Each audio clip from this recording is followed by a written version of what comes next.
Welcome, everyone, to the third progress report where I'd like to talk about my PhD, which is targeted neuroprotection for post-cardiac arrest patients. Out-of-hospital cardiac arrest is associated with a very low number of favorable neurology recovery rate of only 8%. Unfortunately, right now, there is no specific way to improve this number.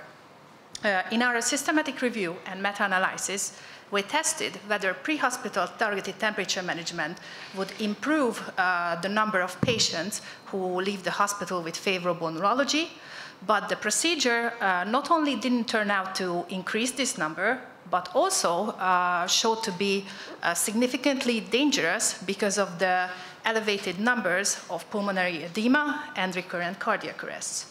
This means that pre-hospital targeted temperature management should not be implemented after out-of-hospital cardiac arrest. Further research should be focused on other ways to lower the cerebral metabolic rate for oxygen in resuscitated patients. Policymakers should revise the guidelines on pre-hospital targeted temperature management.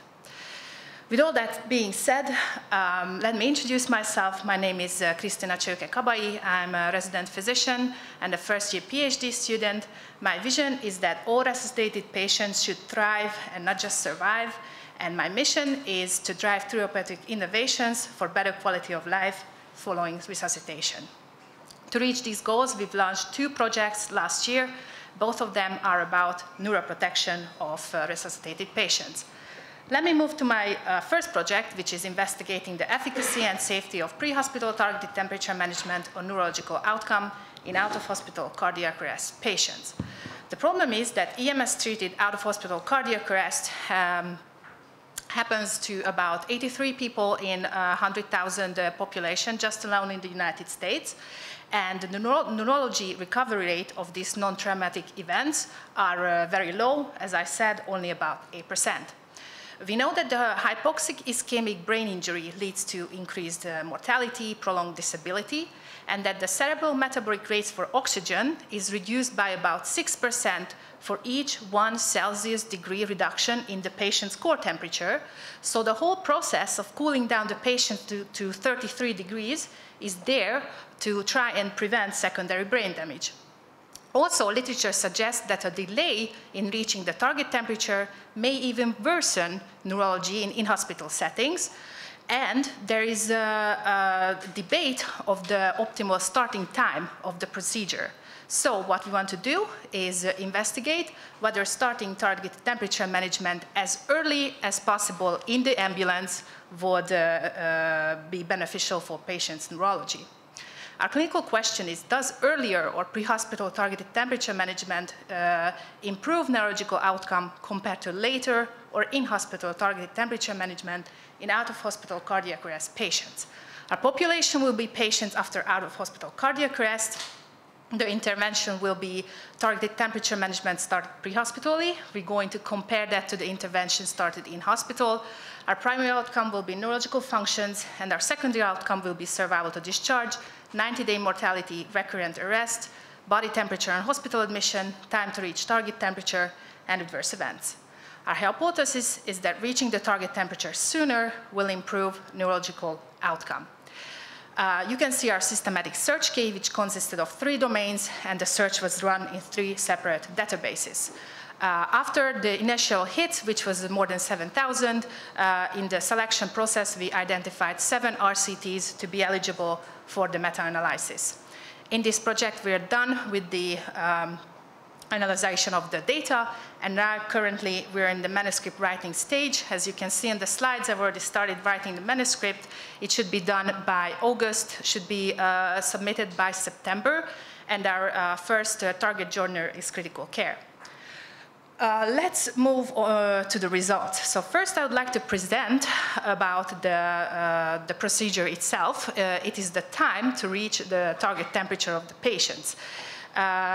It is presented in minutes in the 2 groups, and It tells us about the mean time for the patients in both groups to reach 33 degrees of core temperature. We have 3 articles that provided data on this matter about 1,100 patients. And even though the heterogeneity is moderate, we can see that the results of each article is, they show low inconsistency. So the pooled end result is quite firm. If we pull the results, we can see that it's minus 97 minutes, which means that patients in the pre-hospitally cooled group took about 1.5 hours earlier to reach their target temperature than those who were only started to be cooled later. This is clinically very important because it gives a strong base for our hypothesis, and now the 2 groups can be compared. Let me move on to our primary outcome, which is favorable neurology. Favorable means that the patient is able to lead an independent life. This is our most important outcome because the whole procedure is there to increase the number of patients who leave the hospital with favorable neurology. We have 7 RCTs with the data of about 3,200 patients. The event is having favorable neurology, of course. It's presented in odds ratio.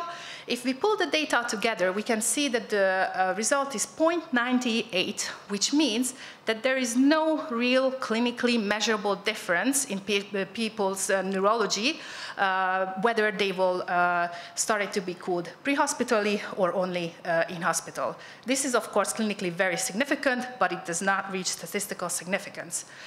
Lastly, I'd like to talk about the safety of the procedure. You can see 2 plots. Both of them are about adverse events, recurrent cardiac arrest, and pulmonary edema. And it both shows that those people who were started to be cooled earlier had a significantly increased odds to receive either recurrent cardiac arrest or pulmonary edema. So it leads us to the conclusion that pre-hospital cooling not only didn't improve the rate of favorable neurology, it was also dangerous because of the significantly increased numbers of these adverse events. This means, of course, that it shouldn't be recommended as a routine treatment after out-of-hospital cardiac arrest, but there is also still some room for subgroup analysis based on risk-benefit ratio. The strength of our study is that we included high-quality RCTs with a high number of patients, and we have a very clear message in this meta-analysis.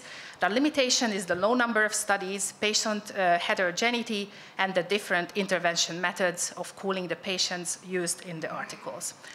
Let me move to my second project, which is investigating the efficacy and safety of seizure prevention, a neurological outcome in cardiac arrest patients. This will be a protocol of a randomized controlled trial. So a large variety of possible epileptiform patterns can evolve in patients, comatose patients after resuscitation. About 1/3 of these patients get these seizures, and 1/3 of those cases can even go unnoticed if we're not using an EEG.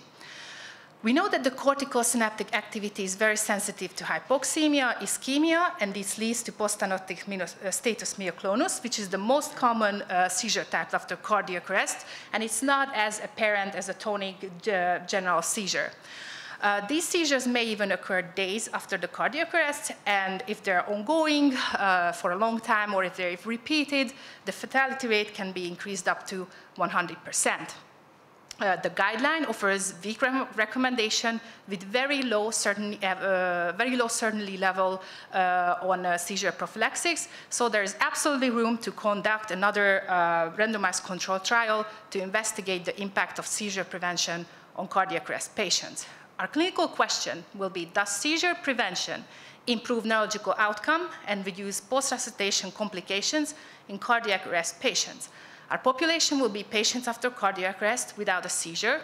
The intervention will be seizure prevention therapy. The control will be standard care. The primary outcome is neurological functions, and the secondary outcome will be survival, 90-day mortality, incidence of seizures, and adverse events. Our hypothesis is that seizure prevention will improve overall neurological outcome. The clinical implication of this study is that with better neurology, fewer patients will need round-the-clock care, quality of life improves, and it will lead to personal, financial, and economical benefits. The details of this RCT are under discussion at the moment. To conclude, we have two projects. The first one should be submitted this year, and the second one next year. I'd like to leave with an English idiom which really resonates with me. Where there's a will, there's a way. Thank you very much for your attention.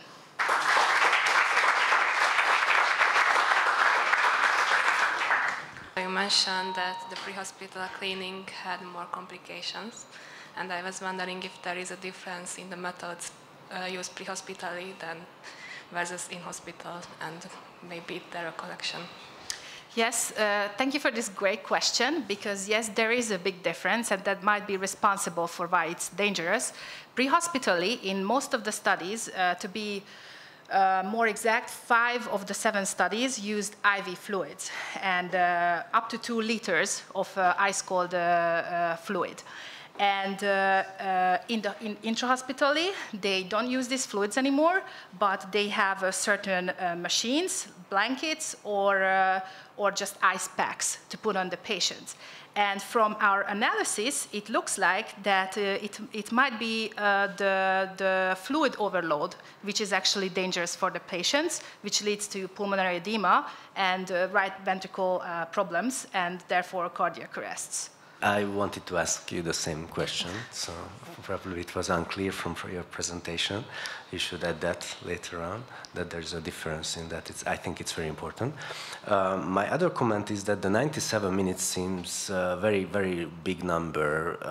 And what's your comment on that? Why is that? Because I thought that once the patient is stabilized, then they try to rush into the hospital, and with that 97 minutes seems very, very big. That is a big number. So how you need to conceptualize this is that some of the studies, I think 3, started cooling patients intra-arrest. So that means that's literally as soon as possible. The other used also pre-hospitally, of course, but only when the patient had ROSC. And the difference is that in hospital, these patients, or the control group, was only cooled in the ICU. So there is a significant amount of time while the patient is loaded into the ambulance, and then there's the ambulance ride to the hospital and then patient admission, and the patient goes through the ER, at least in Hungary, and then gets referred to the ICU, and the patients will be started to cool there, the control group. And first of all, there's a significant amount of time. And second of all, as for the study, it is a really huge number, because we're talking about neurons here, which have a life of about 3 to 5 minutes without oxygen.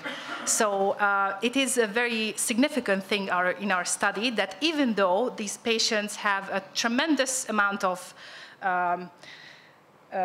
advantage to save their neurons, they still wouldn't show any difference. Just one more.